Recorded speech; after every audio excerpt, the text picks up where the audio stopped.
Hello class, आप सभी लोगों का आपके अपने YouTube चैनल यूपीपीएससी अदब में बहुत बहुत स्वागत है। मैं हूं आपकी टीचर रश्मि सिंह और आज लेके आई हूं इकोनॉमिक्स के मोस्ट इम्पॉर्टेंट क्वेश्चन। वो 10 क्वेश्चन है, तो ये मोस्ट इम्पॉर्टेंट क्वेश्चन होंगे क्योंकि 10 क्वेश्चन ही हम इसमें लेते हैं। और लेकिन 10 क्वेश्चन ऐसे होते हैं कि मोस्ट इम्पॉर्टेंट क्वेश्चन होते हैं, ठीक है। और ये क्वेश्चन आप देखेंगे PYQ तो है ही है और बाकी हमेशा ये रिपीट होते रहते हैं क्वेश्चन, ठीक है। और बेसिक से हम आपको इसका कॉन्सेप्ट भी बताते हैं क्योंकि 10 क्वेश्चन है, लेकिन इसका एक्सप्लेनेशन करेंगे तो ये कम से कम 30-40 क्वेश्चन बन ही जाते हैं, ठीक है। इसलिए स्टार्ट कर लेते हैं आज की PPT और करते हैं टेस्ट सीरीज। देखते हैं आप लोग इसमें कितना कर पाते हैं। टेस्ट सीरीज में आप 10 में से कितना क्वेश्चन कर पा रहे हैं। और 10 क्वेश्चन करने में टाइम भी कम लगता है और हमारी जो रिवीजन है वो भी होता रहता है, ठीक है। तो फर्स्ट क्वेश्चन है ये, भारत में निम्न में से कौन राजकोषीय नीति निर्धारण। पहले तो हम ये बोलेंगे बच्चे कि आप लोग लाइक कीजिए, सब्सक्राइब कीजिए, ठीक है। लोगों को जोड़िए। सब्सक्राइबर नहीं बढ़ेंगे तो ये बताइए कोई भी टीचर होगा उसका पढ़ाने में कैसे ही मन लगेगा कि बच्चे कंटेंट इतने मेहनत से कंटेंट तैयार करते हैं, लेकिन बच्चे हैं क्या उसको पढ़ नहीं रहे हैं, बच्चे उसको शेयर नहीं कर रहे हैं, लाइक नहीं कर रहे हैं, सब्सक्राइब नहीं कर रहे हैं। तो प्लीज़ लाइक कीजिए, सब्सक्राइब कीजिए, लोगों को जोड़िए, ठीक है। हमारे यहाँ लाइट नहीं आ रही है, ठीक है। ये कैपिटल का ये हाल है तो क्या ही बताएं, लाइट नहीं आ रही, लेकिन फिर भी अब सोच रहे अब आ जाएगी। जब नहीं आना हुआ तो देखते हैं, जब तक लैपटॉप की बैटरी काम करती है तब तक हम पढ़ाई देते हैं। 10 क्वेश्चन ही है तो एक क्लास तो हो जाएगी और देखेंगे फर्दर क्लास ले पाते हैं नहीं ले पाते हैं, ठीक है। तो अब बातें नहीं करते हैं अपना क्वेश्चन पहला। भारत में निम्न में से कौन राजकोषीय नीति निर्धारण करता है। कौन सा है जो राजकोषीय यानी कि फिस्कल पॉलिसी को बनाता है, उसका निर्धारण करता है। फर्स्ट है योजना आयोग, बी है वित्त आयोग और सी है वित्त मंत्रालय और डी है भारतीय रिजर्व बैंक। कौन है जो राजकोषीय नीति का निर्धारण करता है? कौन हो जाएगा ये? वित्त मंत्रालय। कौन होगा? वित्त मंत्रालय। एक मिनट पेन ले लेते, पेन तो लिया नहीं है।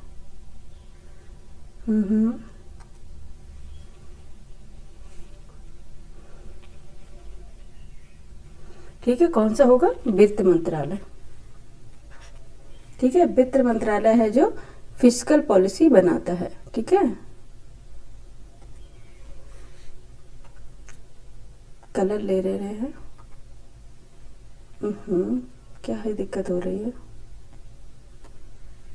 अच्छा, इसलिए दिक्कत हो रही थी, ठीक है। क्या बनाता है? वित्त मंत्रालय फिस्कल पॉलिसी बनाता है। फिस्कल पॉलिसी यानी केंद्र सरकार का वित्त मंत्रालय निर्धारित करता है, ठीक है। फिस्कल पॉलिसी का निर्धारण क्या करता है? केंद्र सरकार का वित्त मंत्रालय करता है, ठीक है। पॉलिसी, ठीक है। केंद्र सरकार का क्या करता है? वित्त मंत्रालय इसका निर्धारण करता है। और जब ये आपसे पूछा जाए कि मॉनेटरी पॉलिसी यानी कि मौद्रिक नीति का निर्धारण कौन करता है? मौद्रिक नीति का निर्धारण तब RBI करता है, ठीक है। फिस्कल पॉलिसी का निर्धारण वित्त मंत्रालय करेगा केंद्र सरकार का और मौद्रिक नीति का निर्धारण RBI करता है, ठीक है। मौद्रिक नीति का निर्धारण कौन करता है? RBI करता है। और वित्तीय संसाधनों का बंटवारा कौन करता है? वित्त आयोग करता है, ठीक है। वित्त आयोग केंद्र एवं राज्य में, ठीक है, वित्तीय संसाधनों का बंटवारा करता है, ठीक है। याद होगा अगर आपने किए होंगे क्वेश्चन, ठीक है। तो वित्त आयोग क्या करता है? केंद्र एवं राज्यों में के मध्य राजस्व एवं वित्तीय संसाधनों का क्या करता है? बंटवारा करता है, ठीक है। तो option C is a right answer of this question, ठीक है। वित्त मंत्रालय, ठीक है। Option C is a right answer of this question. Next चलेंगे। नेक्स्ट क्वेश्चन है, पैन के प्रारंभ में 5 अंग्रेजी के अक्षर होते हैं, जैसे AFZ PK7190K। इसमें P दर्शाता है। ऑप्शन ए व्यक्तिगत को, ऑप्शन बी फर्म को, ऑप्शन सी अविभाजित हिंदू परिवार को, ऑप्शन डी व्यक्तियों का समूह। किसको दर्शाता है? किसको दर्शाता है? व्यक्तिगत को यानी कि पर्सन को, ठीक है। व्यक्तिगत को दर्शाता है। पैन कार्ड पर क्या होते हैं? 10 अक्षर होते हैं, ठीक है। 10 अक्षर होते हैं पैन कार्ड पर, ठीक है। 10 अक्षर होते हैं, आप काउंट कर लीजिएगा, ठीक है। 10 अक्षर होते हैं पैन कार्ड पर। एक मिनट, कितने होते हैं? 10 अक्षर, ठीक है। 10 अक्षर होते हैं पैन कार्ड पर, ठीक है। P क्या होता है? व्यक्तिगत यानी कि पर्सन को, और 5वां अक्षर कार्ड धारक के नाम जो होता है वो सरनेम को दर्शाता है, ठीक है। कार्ड धारक के जो नाम होता है ना उसके सरनेम को दर्शाता है। तो पी किसको दर्शा रहा है? पर्सन को। ठीक है, पी किसको दर्शा रहा है? पर्सन को। ओहो, आई लगा दिया यहाँ पे, ये जल्दबाजी के चक्कर में ये होता है।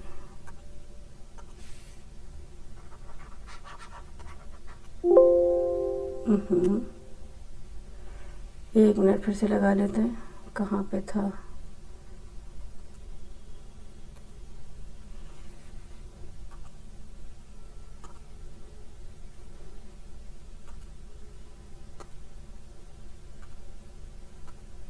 ठीक है, पी दर्शाता है व्यक्तिगत को। ठीक है, इसमें क्या होते हैं? 10 अक्षर होते हैं पैन कार्ड में, थोड़ा मिट गया तो 10 अक्षर होते हैं पैन कार्ड में, और पी व्यक्तिगत यानी पर्सन को, और 5वां अक्षर जो उसमें होता है पैन कार्ड में, वो यानी कि सरनेम को, यानी कि पर्सन के सरनेम को दर्शाता है। ठीक है, क्योंकि इसमें ये भी बता दें कि इसमें पता यानी एड्रेस नहीं होता है। किसमें? कई बार क्वेश्चन आया है, क्योंकि इसमें एड्रेस नहीं होता है तो यह पते का प्रमाण नहीं माना जाएगा। कौन सा? Pan card. पैन कार्ड क्या? पते का प्रमाण नहीं माना जाएगा। ठीक है, तो पी किसको दर्शा रहा है? पर्सन को। ठीक है, पर्सन को दर्शा रहा है। ठीक है, और 10 अक्षर होते हैं, पी पर्सन को दर्शाता है, और इसका 5वां अक्षर जो होता है वो किसको दर्शाता है? 5वां अक्षर होता है कार्ड धारक के क्या? सरनेम को दर्शाता है। ठीक है, नेक्स्ट क्वेश्चन पे चले तो A is the right answer of this question. ठीक है, option A is the right answer of this question. Next question पे चले। नेक्स्ट क्वेश्चन एक तो दिख नहीं रहा, धीरे में पढ़ाना पड़ता है, पता नहीं क्या बात है। फिलिप्स वक्र यानी फिलिप्स कर्व यानी कि फिलिप्स वक्र किनके मध्य संबंध को व्यक्त करता है? फिलिप्स कर्व किनके मध्य संबंध को व्यक्त करता है? ऑप्शन ए मुद्रास्फीति एवं बेरोजगारी, ऑप्शन बी मुद्रास्फीति एवं बेरोजगारी, ऑप्शन सी मुद्रास्फीति एवं अदृश्य बेरोजगारी, ऑप्शन डी मुद्रास्फीति एवं चक्री बेरोजगारी। बताइए किसके मंद स्थापित करता है? बताइए। ठीक है, मुद्रास्फीति एवं बेरोजगारी के मध्य संबंध स्थापित करता है फिलिप्स वक्र। डब्ल्यू फिलिप्स के द्वारा इसे बनाया गया था, यानी इसे बताया गया था। ठीक है, किसके द्वारा? मुद्रास्फीति एवं बेरोजगारी को यह दर्शाता है। ठीक है, किसी भी अर्थव्यवस्था में या अगर बेरोजगारी और मुद्रास्फीति की दरों के बीच को संबंध को बताने वाले वक्र या कर्व को क्या बोलते हैं? क्या बोलते हैं? फिलिप्स वक्र बोलते हैं। ठीक है, क्या बोलते हैं? फिलिप्स वक्र बोलते हैं। अगर देखेंगे किसी भी अर्थव्यवस्था में बेरोजगारी और मुद्रास्फीति की दरों के बीच संबंध बताने वाला वक्र, ठीक है, क्या है? फिलिप्स वक्र है। ठीक है, कौन सा है?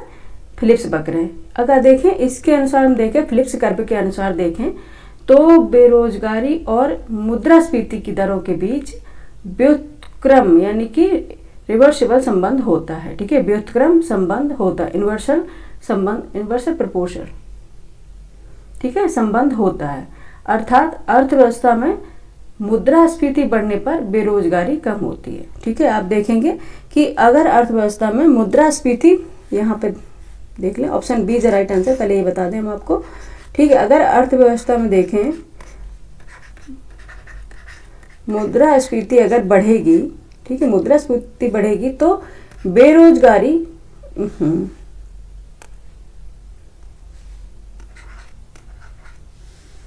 मुद्रास्फीति बढ़ेगी तो फिर बेरोजगारी यानी कि अनएम्प्लॉयमेंट बेरोजगारी क्या होगी? कम होगी।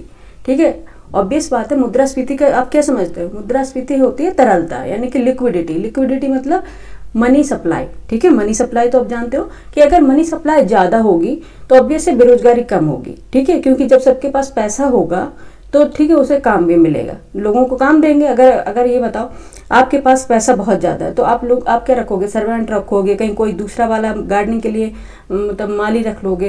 तो आपके पास क्या होगा? लोगों को रोजगार देने के लिए पैसा होगा। ठीक है, तो क्या होगा? मुद्रास्फीति अगर अधिक है तो बेरोजगारी कम है, वहीं अगर मुद्रास्फीति कम है तो बेरोजगारी ज्यादा। जब जिसके पास पैसा ही नहीं है, खाने के लाले पड़े, तो वो क्या ही लोगों को रोजगार देगा। ठीक है, तो क्या ही लोगों को रोजगार देगा, तो वहां पे क्या होगी? बेरोजगारी की दर अधिक होगी। ठीक है, सिंपल से समझिए, अगर मुद्रास्फीति ज्यादा है तो बेरोजगारी कम। ठीक है, और अगर मुद्रास्फीति कम तो बेरोजगारी ज्यादा है। ठीक है। ये फिलिप्स वक्र के अकॉर्डिंग बताया गया है, कर्व के अकॉर्डिंग, ये हम बताएंगे। ठीक है, जब अच्छे से विस्तार से पढ़ाएंगे, अभी बताने लग जाएंगे तो बच्चे कहते हैं कि मैम इतना विस्तार से बता रही हैं तो कोई समझने को तैयार नहीं ना। आजकल तो सबको ABCD पढ़ना है, तो हम ABCD ही पढ़ा दे रहे हैं। उसमें भी मेरा मन नहीं मानता तो कि इतना तो समझा दें कि अगर बच्चों को किसी जो पहली बार पढ़ रहा हो ना आए समझ में तो क्या ही मतलब है पढ़ाने का। ठीक है, क्या ही मतलब है पढ़ाने का फिर। ठीक है, तो किसके बीच है? मुद्रास्फीति एवं बेरोजगारी के बीच है। ठीक है, क्या होता है? किसी भी अर्थव्यवस्था में बेरोजगारी और मुद्रास्फीति की दरों के बीच संबंध को फिलिप्स कर्व समझाता है। ठीक है, इसके अनुसार क्या होता है? बेरोजगारी और जो मुद्रास्फीति होती है कि दरों के बीच क्या होता है? व्युत्क्रम संबंध होता है। ठीक है, व्युत्क्रम संबंध होता है, अर्थात अर्थव्यवस्था में मुद्रास्फीति बढ़ने पर बेरोजगारी कम होती है। ठीक है, याद रखना। तो option B is the right answer of this question. Next question पे चलेंगे। क्वेश्चन नंबर 4 है, निम्न में से कौन सा बैंक मुख्यतः लघु उद्योगों के संबंध में कार्य करता है? कौन सा बैंक है जो लघु उद्योगों के यानी कि स्मॉल इंडस्ट्रीज के लिए काम करता है? ठीक है, कौन सा वो है? तो ऑप्शन है SIDBI। ठीक है, यहाँ पे लिख दें SIDBI।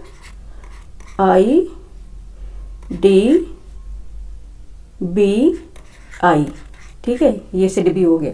ठीक है, निम्न में से कौन सा बैंक मुख्यतः लघु उद्योगों के संबंध में कार्य करता है? Option A SIDBI, option B IDBI, option C ICICI, option D NABARD. इस तरह से लिखने का फैक्टर क्या है कि बच्चों को कंफ्यूज करना है। अगर SIDBI लिख देंगे तो आप तुरंत पकड़ लोगे, इसलिए उन्होंने SIDBI इस तरह से लिखा है।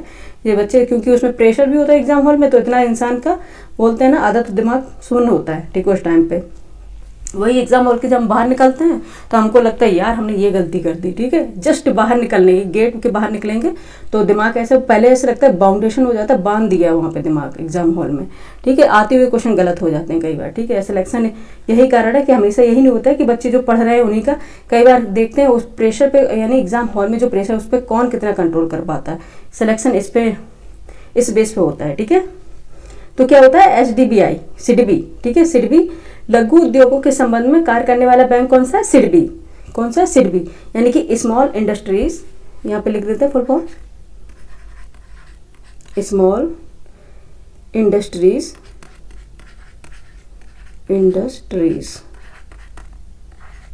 ठीक है, स्मॉल इंडस्ट्रीज डेवलपमेंट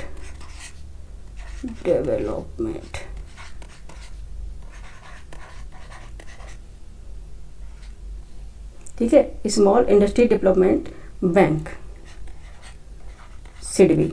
ठीक है, SIDBI। ठीक है, SIDBI small industry development bank of India. ठीक है, ये इसका फुल फॉर्म है। ठीक है, ये इसका फुल फॉर्म है। S से स्मॉल, I से इंडस्ट्रीज, ठीक है, और D से डेवलपमेंट, ठीक है, और B से बैंक ही है। ठीक है, बैंक ऑफ इंडिया। ठीक है, SIDBI जिसका फुल फॉर्म है SIDBI का। ठीक है, small industry development bank of India. ठीक है, इसकी स्थापना 1990 में यानी कि 2 अप्रैल 1990 में हुई थी। कब हुई थी स्थापना इसकी? अगर इसकी स्थापना की बात करी जाए तो कब हुई थी? 2 अप्रैल। ये पूछ लिए जाते हैं इसलिए हम बता रहे हैं। ठीक है, अदरवाइज मुझे शौक नहीं बताने का। 2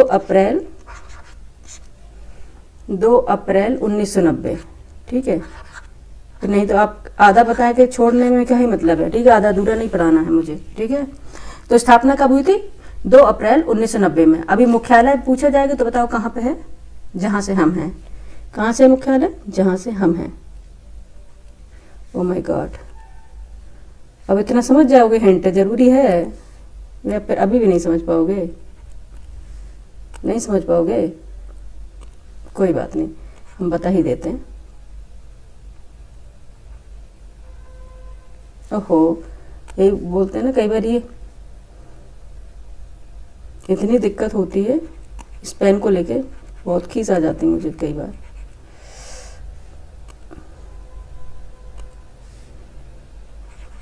ये 1990 है। ठीक है, स्थापना 2 अप्रैल 1990 में हुई थी। ठीक है, मुख्यालय कहाँ पे है? लखनऊ में है।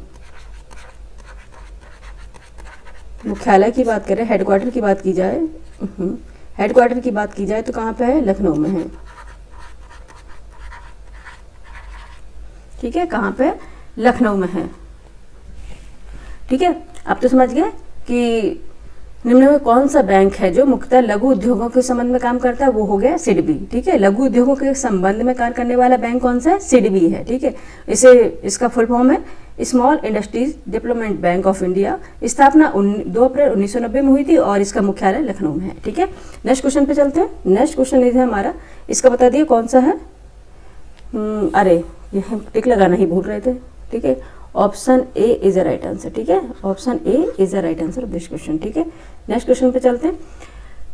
क्वेश्चन नंबर 5 है, भारतीय रिजर्व बैंक के पास विभिन्न व्यावसायिक बैंकों यानी कि कॉमर्शियल बैंक जो होते हैं, विभिन्न व्यावसायिक बैंकों की कुल जमा एवं आरक्षित राशि का निर्धारण भाग क्या कहलाता है। ठीक है, भारतीय रिजर्व बैंक के पास विभिन्न व्यावसायिक यानी विभिन्न जो व्यावसायिक बैंक होते हैं उनको कमर्शियल बैंक में होते हैं कि जो कुल जमा एवं आरक्षित राशि का निर्धारण भाग क्या कहलाता है। ऑप्शन ए भुगतान संतुलन, option B bank guarantee, option C अमानत राशि, ऑप्शन डी नगद आरक्षित अनुपात। क्या कहलाएगा बताइए क्या कहलाएगा, नगद आरक्षित अनुपात यानी नगद आरक्षित अनुपात यानी कि कैश रिजर्व रेशियो यानी कि CRR। ठीक है, CRR इसको बोलेंगे कैश रिजर्व SER। ये हो दूर दूर लिख दिया, 1 मिनट 2 मिनट रुको।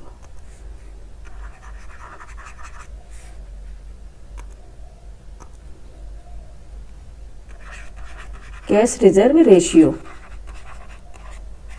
ठीक है, जबरदस्ती पेन चलता है कई बार मेरे से,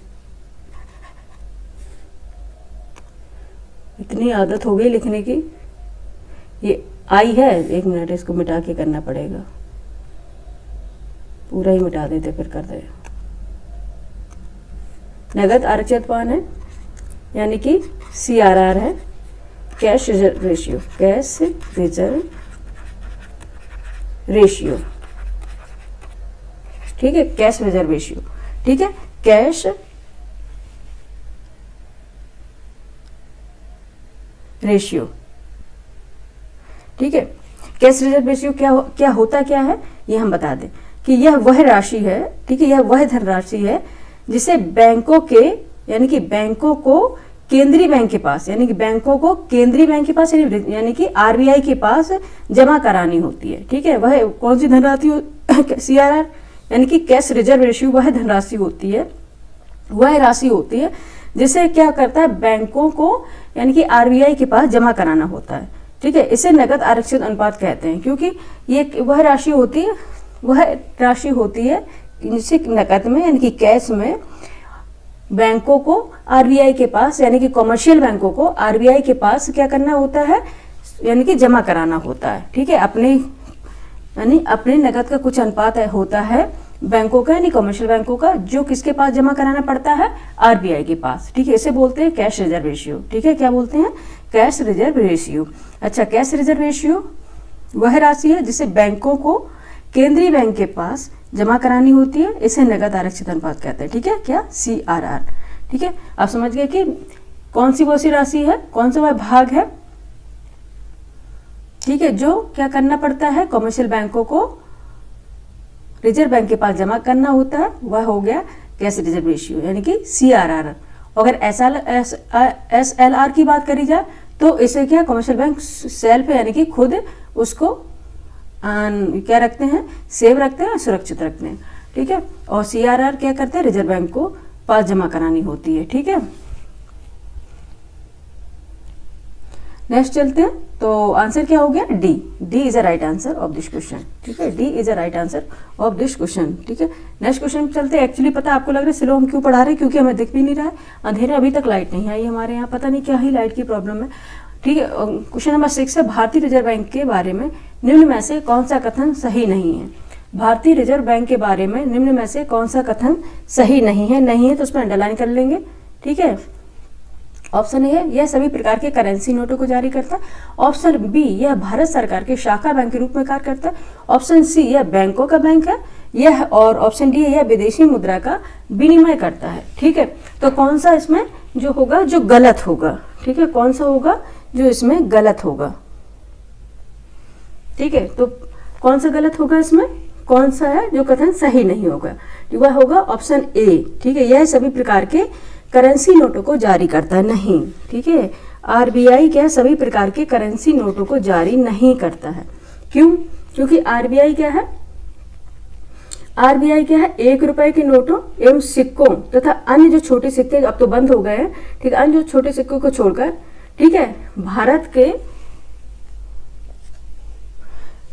के विभिन्न मूल वर्ग के नोटों को जारी करता है, ठीक है, ठीक है। 1 रुपए के नोटों का जो अगर बात करें निर्गमन भारत सरकार द्वारा, यानी कि भारत सरकार द्वारा किया जाता है, जिस पर वित्त मंत्रालय के, यानी कि वित्त मंत्रालय के सचिव के हस्ताक्षर होते हैं, ठीक है।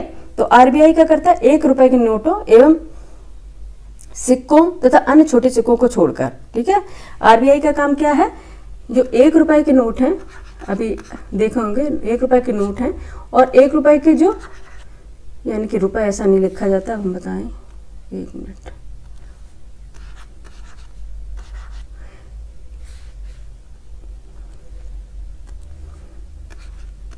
एक रुपए के नोट है या 1 रुपए के सिक्के हैं, ठीक है, ये दोनों, इनको कौन जारी करता है, इनको कौन जारी करता है, ठीक है, इनको जारी करता है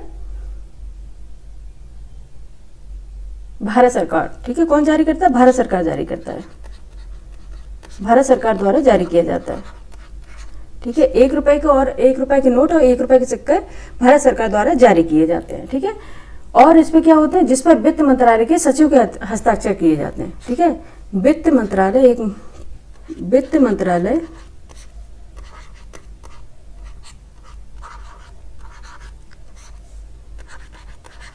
वित्त मंत्रालय के सचिव के हस्ताक्षर होते हैं, ठीक है। इस पर 1 मिनट मोबाइल रख दें, क्योंकि एक तो लाइट नहीं आ रही, तो हद है बिल्कुल ही, ऐसी लाइट कौन काटता है भाई, मोबाइल जा रहा हमारा अलग, ठीक है।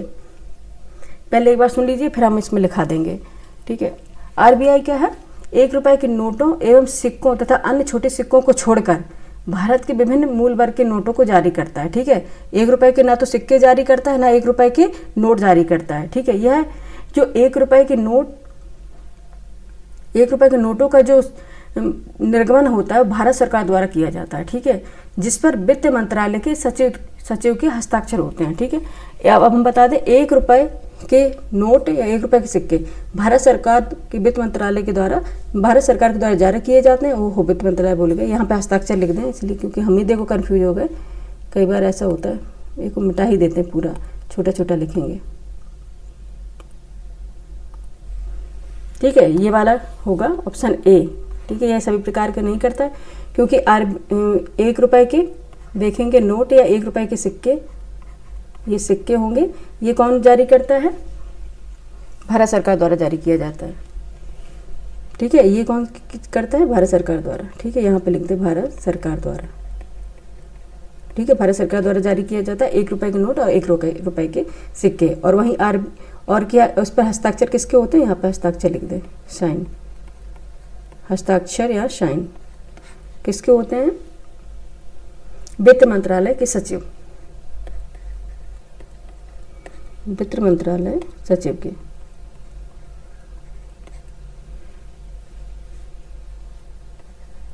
ठीक है। वित्त मंत्रालय के सचिव के हस्ताक्षर होते हैं इस पर, ठीक है।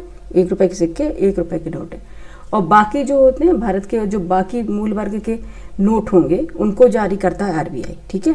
उनको आरबीआई, इसमें लिखा था सभी प्रकार, नहीं, सभी प्रकार के नहीं करता, क्योंकि पहले ये बस आपको याद रखना कि 1 रुपए के सिक्के, 1 रुपए के नोट भारत सरकार जारी करती है, उस पर हस्ताक्षर वित्त मंत्रालय के सचिव के होते हैं, ठीक है। और बाकी जो बड़े नोट होते हैं 1 रुपए और 1 रुपए के सिक्के को छोड़कर, वो रिजर्व बैंक जारी करता है, ठीक है। और जो नोट होते हैं बाकी, वो क्या है, रिजर्व बैंक जारी करता है, ठीक है। याद रखिएगा, बाकी के जो नोट होते हैं वो रिजर्व बैंक यानी आरबीआई क्या है, नोट बाकी के नोटों को जारी करते हैं, यहाँ लिख दें, आरबीआई क्या बाकी के नोटों को जारी करता है,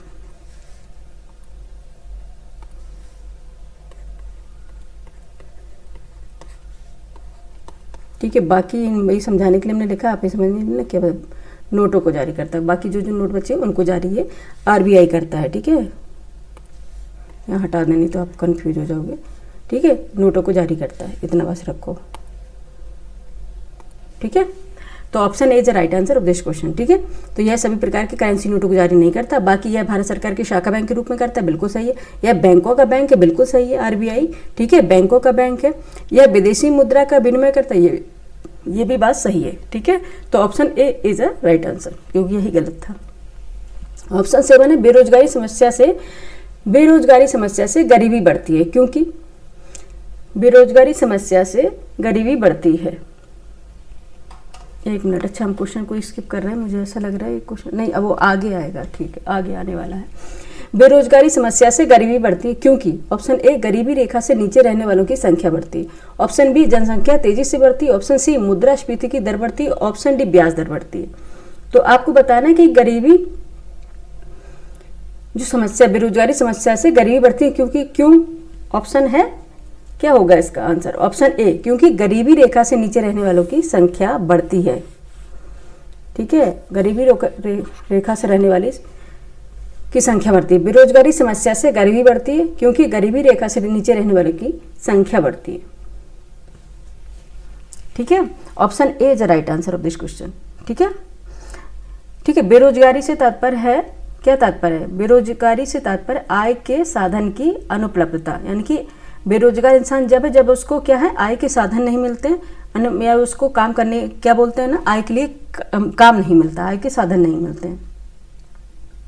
अगर बेरोजगारी बढ़ने पर अधिक लोग गरीबी रेखा से नीचे आ जाते हैं। ठीक है, क्योंकि अगर क्या होता है, बेरोजगारी बढ़ेगी तो गरीबी रेखा से नीचे लोग, अधिक से अधिक गरीबी रेखा से लोग नीचे आ जाएंगे, और इस प्रकार की गरीबी, ठीक है, और इस प्रकार गरीबी क्या होती है, बढ़ती है। ठीक है, इस प्रकार क्या है, गरीबी बढ़ती है। ठीक है, बेरोजगारी से तात्पर्य आय के साधन की अनुपलब्धता, यानी कि आय के साधन नहीं है, और बेरोजगारी बढ़ने पर अधिक लोग गरीबी रेखा से नीचे आ जाएंगे, और इस प्रकार गरीबी रेखा बढ़ती है। अर्थात अगर बेरोजगारी होगी, ठीक है, अगर बेरोजगारी होगी, ठीक है, तो क्या होगा, इंसान अपने जो मूलभूत आवश्यकताएं उनकी पूर्ति नहीं कर पाएगा, तो ऑब्वियस वो क्या है, गरीब होता चला जाएगा, यानी कि गरीबी रेखा के नीचे आ जाएगा। ठीक है, इसका मेजरमेंट किया जाता है उपभोग व्यय पे, ठीक है, या फिर कि वह कितना अपना व्यय करता है परिवार पर। ठीक है, इसका ये सर्वे किया जाता है, अगर गरीबी निकाली जाती है, कौन गरीबी रेखा से ऊपर है और कौन गरीबी रेखा से नीचे है।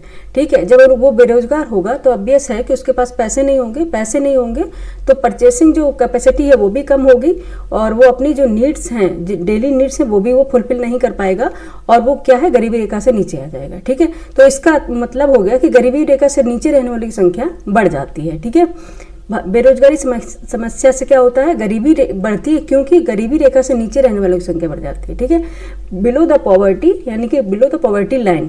ठीक है, increasing of the below the poverty line. ठीक है, क्या हो जाता है कि पॉवर्टी लाइन के नीचे, यानी कि रहने वालों की संख्या बढ़ जाएगी। ठीक है, तो option A is the right answer of this question. ठीक है, ठीक है, option A is the right answer of this question. ठीक है, तो ए क्या हो गया, राइट आंसर हो गया। ठीक है, नेक्स्ट क्वेश्चन पे चलेंगे, इसमें कुछ लिखने का तो था ही नहीं। ठीक है, और क्वेश्चन नंबर 8 है हमारा, प्रच्छन्न बेरोजगारी का समान अर्थ होता है कि, प्रच्छन्न बेरोजगारी का समान अर्थ होता है कि ऑप्शन ए लोग बड़ी संख्या में बेरोजगार रहते हैं, ऑप्शन बी वैकल्पिक रोजगार उपलब्ध नहीं है, ऑप्शन सी श्रमिकों की सीमांत उत्पादकता शून्य है, ऑप्शन डी श्रमिकों की उत्पादकता नीचे है। तो क्या हो जाएगा, प्रच्छन्न बेरोजगारी। ठीक है, प्रच्छन्न बेरोजगारी का अर्थ क्या हो जाएगा, क्या होगा, श्रमिकों की सीमांत उत्पादकता क्या है, शून्य है। ठीक है, क्या हो जाएगा, समान अर्थ क्या हो जाएगा, एक मिनट, पेन भी ना दिख रहा है, हमें मोबाइल लेना पड़ेगा। श्रमिकों की सीमांत उत्पादकता क्या है, शून्य है, ये हो जाएगा। ठीक है, क्या हो जाएगा, श्रमिकों की सीमांत उत्पादकता क्या हो गया, शून्य हो जाएगा। ठीक है, बेरोजगारी, अच्छा, प्रच्छन्न बेरोजगारी को क्या बोलते हैं इंग्लिश में, डिसगाइज्ड अनएम्प्लॉयड। एक मिनट, हम यहाँ पे लिख देते हैं, लाइट ना आ रही है, लाइट आ जाती तो हमको दिक्कत नहीं होती बिल्कुल ही।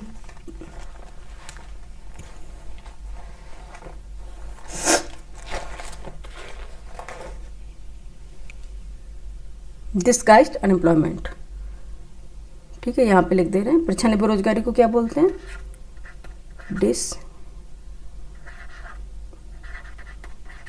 डिसगाइज्ड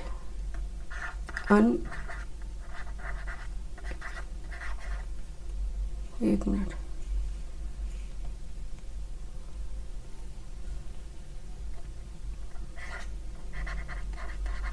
ठीक है, डिस्गाइज्ड अनएम्प्लॉयमेंट।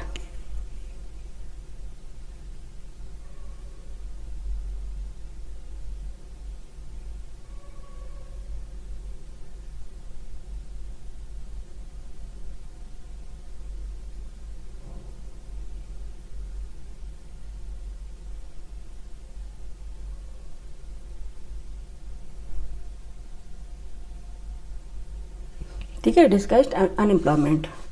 एक मिनट, एक तो यहाँ लाइट नहीं आ रही, बड़ा कितने बार ही बोले आप, ये कि मैम बड़ी खींच रही हैं।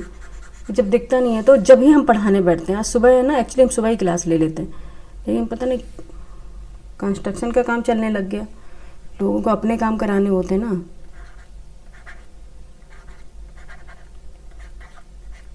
ये पी है, ठीक है।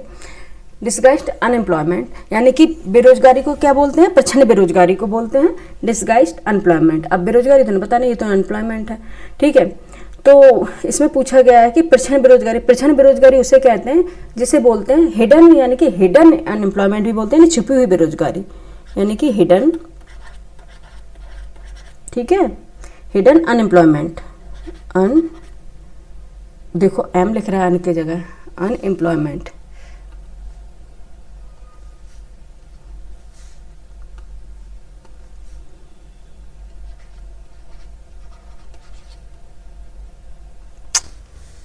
ये पेन का दिक्कत है, ये सॉल्व नहीं होगा, और ऊपर से ये लाइट भी नहीं आ रही।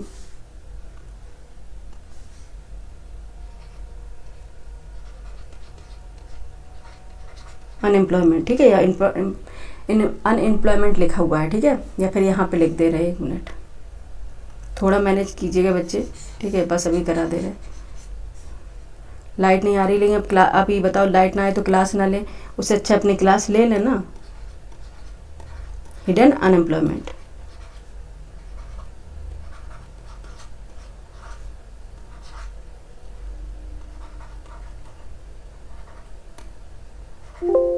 क्या है?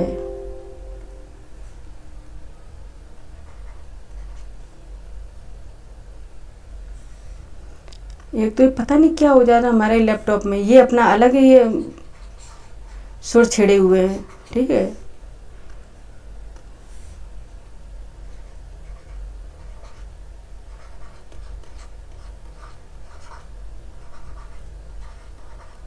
ठीक है, हिडन अनएम्प्लॉयमेंट, ठीक है, ये हो गई।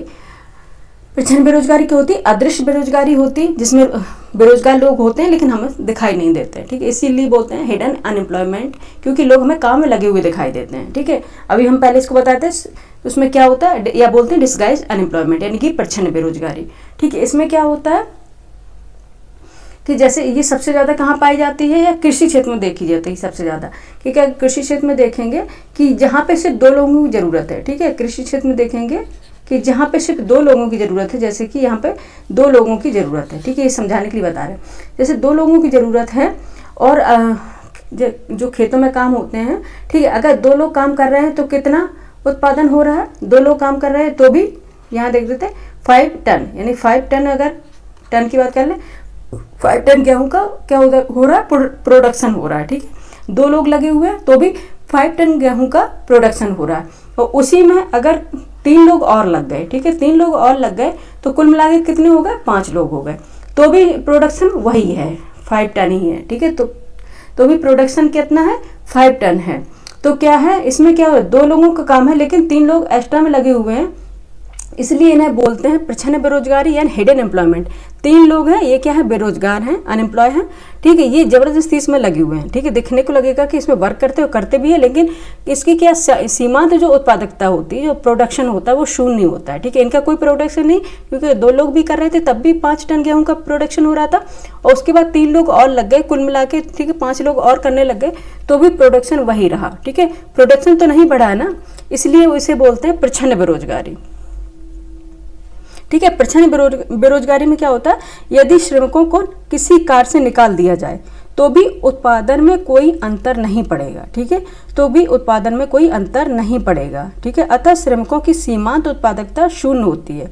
यह क्या होता है, यह कृषि क्षेत्र में अधिकांशतः देखी जाती है, मोस्टली ये कृषि क्षेत्र में देखी जाती है, ठीक है। अब जैसे 2 लोग काम करें, इसमें 3 लग गए तो भी वही प्रोडक्शन। अगर हम ये 3 लोगों को निकाल देंगे तो भी क्या हमारा कोई फर्क पड़ेगा, नहीं पड़ेगा, ठीक है। 5 टन गेहूं का पहले भी उत्पादन होता था, अभी भी 5 टन गेहूं का उत्पादन होगा, तो क्या हो जाता है, प्रचंड बेरोजगारी का सामान्य अर्थ होता है कि श्रमिकों की सीमांत उत्पादकता शून्य रहती है, यानी कि प्रोडक्शन क्या रहता है, शून्य रहता है।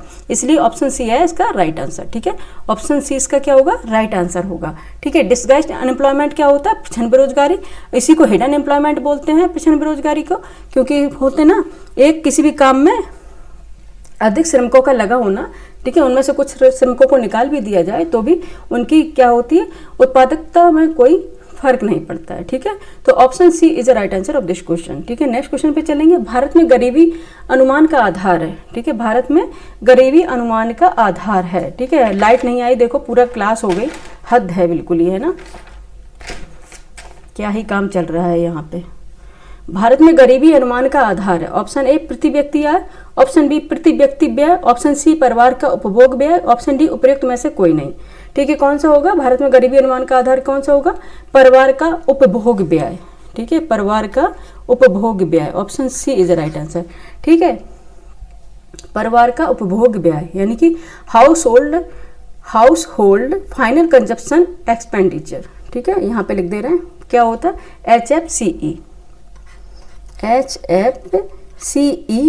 ये होता है, इसके निर्धारण की अकॉर्डिंग ही क्या होता है, गरीबी का अनुमान लगाया जाता है, ठीक है, HFCE, ठीक है। क्या होता है, हाउस होल्ड, यहाँ पे लिख दे रहे हैं, एक हाथ से पेन पकड़े, एक हाथ से मोबाइल पकड़े, तब जाके हम पढ़ा पाए। हाउस होल्ड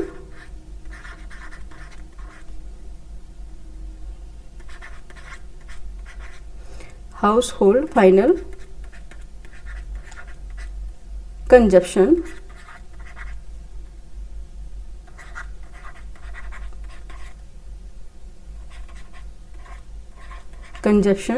एक्सपेंडिचर,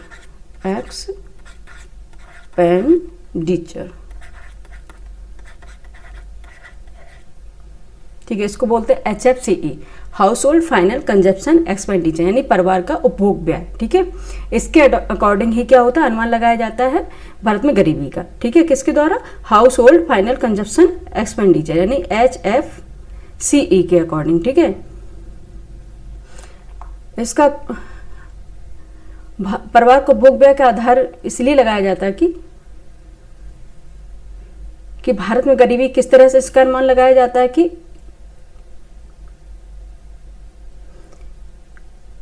उन वस्तुओं और सेवाओं पर खर्च जो परिवार अपनी मुख्य आवश्यकताओं की पूर्ति के लिए करता है, ठीक है। हाउस होल्ड कंजप्शन एक्सपेंडिचर क्या होता है, उन वस्तुओं और सेवाओं पर खर्च, यानी कि परिवार का उपभोग व्यय क्या होता है, उन वस्तुओं और सेवाओं पर खर्च जो परिवार अपनी मुख्य आवश्यकताओं की पूर्ति के लिए करता है, जैसे भोजन, कपड़ा, आवास, ठीक है, परिवहन, स्वास्थ्य और शिक्षा, ठीक है। इस पर व्यय के अकॉर्डिंग देखा जाता है कि पूरे परिवार का जो उपभोग व्यय है कितना हो रहा है, उसके अकॉर्डिंग वहाँ गरीबी का आकलन किया जाता है, ठीक है। कौन गरीबी के नीचे है यानी कि बिलो द पॉवर्टी लाइन, और कौन सा अबव द पॉवर्टी लाइन है, ठीक है, ये आकलन किया जाता है, ठीक है। किसके द्वारा, house hold final consumption expenditure, अर्थात उन वस्तुओं सेवाओं पर खर्च जो परिवार अपनी मुख्य आवश्यकताओं की पूर्ति के लिए करता है, जैसे भोजन, कपड़ा, आवास, परिवहन, स्वास्थ्य और शिक्षा, ठीक है, इस पर व्यय। तो option C is the right answer of this question, ठीक है। नेक्स्ट और लास्ट क्वेश्चन है हमारा, क्वेश्चन नंबर 10 है, एग मार्क का संबंध है, एग मार्क का संबंध है, ठीक है। एग मार्क संबंध, ऑप्शन ए संसाधन से, ऑप्शन बी गुणवत्ता से, ऑप्शन सी पैकेजिंग से, ऑप्शन डी उपर्युक्त में से किसी से नहीं, ठीक है। एग मार्क का संबंध किससे है, एग मार्क